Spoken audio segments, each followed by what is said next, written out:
लोकसभा चुनाव में दूसरे चरण का मतदान हो चुका है और इस बीच गर्मी का पारा चढ़ने के साथ ही राजनीतिक बयानबाजी से भी तापमान चढ़ रहा है।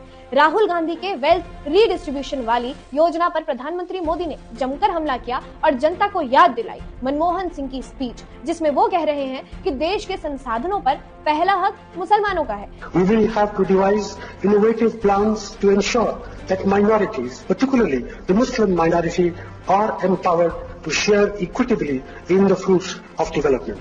वेल्थ रीडिस्ट्रीब्यूशन को गहराई से समझने के लिए बैंगन ने बात की इकोनॉमिक कम पॉलिटिकल एक्सपर्ट से। एक्सपर्ट ने बताया कि वेल्थ रीडिस्ट्रीब्यूशन के चलते सरकार लोगों से उनका सारा पैसा ले लेगी और अपने अनुसार लोगों में बांटेगी। अगर आप कहीं जाने के लिए रिक्शा लेते हैं तो आधे रास्ते के बाद रिक्शा आपको खुद ही चलाना होगा और रिक्शा वाला सवारी बन जाएगा। इसी तरह अगर आप होटल में खाना खाने जाते हैं तो आधा खाना होटल वाले खाएंगे और आपको आधे बर्तन धोने होंगे।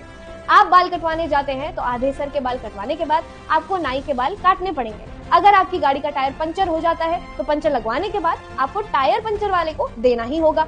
सब्जी वाले से सब्जी खरीदने के बाद जब आप वो सब्जी बनाएं तो आधी सब्जी आपको सब्जी वाले को देनी होगी।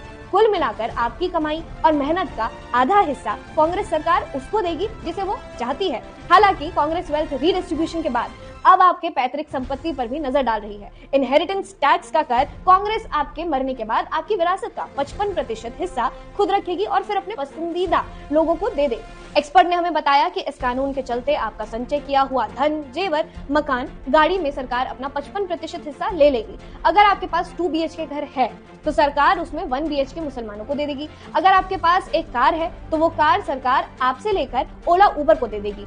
अगर आपके पास विरासत के लिए कुछ भी नहीं है तो कांग्रेस सरकार आपके मरते समय आपकी किडनी बेच देगी। लेकिन आपको ये सारी बातें सुनकर बिल्कुल नहीं घबराना है, क्योंकि आएगा तो मोदी ही।